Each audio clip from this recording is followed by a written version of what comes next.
Mga buddy, mga amigo, mga katribo. Pag-usapan naman natin itong Candidate Soldier Course Centralized Recruitment. Nakikita po natin itong QR code na may nakasulat na Scan Me. Last November 28, 2023 ay nag-start po ang ating online registration para sa mga AFSET passers na qualified for Candidate Soldier Course gamit ang QR code na ito.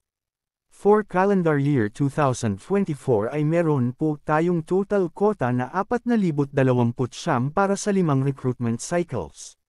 Meron po tayong total quota na 800 para sa first recruitment cycle na kung saan ang 280 nito ay para sa Mindanao at ang iba ay para sa Luzon at sa Visayas. Ganun din sa second recruitment cycle hanggang fifth recruitment cycle. Kung nakikita nyo itong bilog na kulay asul na ini-slice into 5 slices tapos merong mga months na nakasulat, ito ang mga months kung saan nakakapaloob ang recruitment cycles.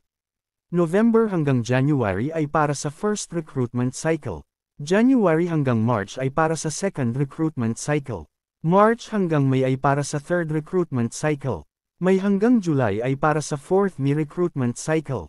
July hanggang September ay para sa fifth recruitment cycle. At dito naman tayo sa mga qualifications para sa Candidate Soldier Course. At least 72 units in college or K-12 graduate. Natural-born Filipino citizen. Single with no parental obligation. At least 5 feet tall both male and female. Physically and mentally fit. At least 18 years old but not a day older than 26 years old upon oath taking. And no pending cases in any court. At dito naman tayo mga buddy sa application process. For Step 1, scan the QR code to register.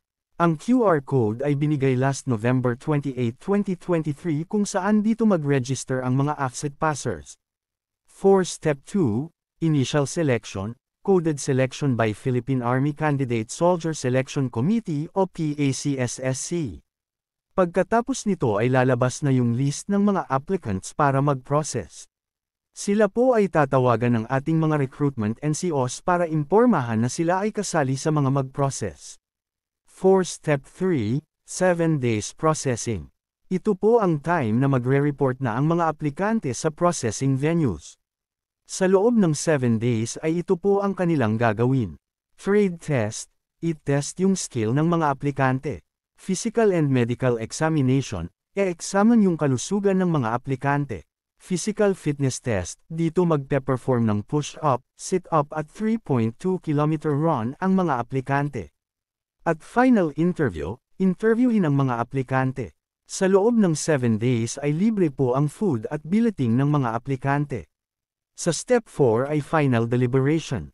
Sa Step 5 ay final list, dito na malalaman kung sino yung mga qualified para sumabak sa training. And for Step 6, ay start na po ang training. Ito po ay ika-conduct sa School for Candidate Soldier, TRADOC, Philippine Army at Camp O'Donnell Capas Tarlac. Meron po tayong 3 processing venues. Para sa mga aplikante ng Luzon, ang processing venue ay sa Army Station Hospital, 2ID, Philippine Army sa Camp Kapinpin, Barangay Sampaloc, Tanay, Rizal. Para sa mga aplikante galing Visayas ay sa Camp Peralta Station Hospital, 3ID, Philippine Army sa Camp Peralta, Barangay Haina Norte, Hamindan, Capiz. At para sa mga taga Mindanao ay sa Camp Evangelista Station Hospital, 4ID, Philippine Army sa Camp Evangelista, Barangay Patag, Cagayan de Oro City. Pwedeng mag-contact ang Army Recruitment Office Mindanao sa sumusunod na numero 0991-533-8807. At paki-follow na rin sa Facebook page at Army Recruitment Office Mindanao. Sana po ay nakatulong ito sa ating mga kabady na mga Candidate Soldier Course applicants. Maraming salamat po and God bless.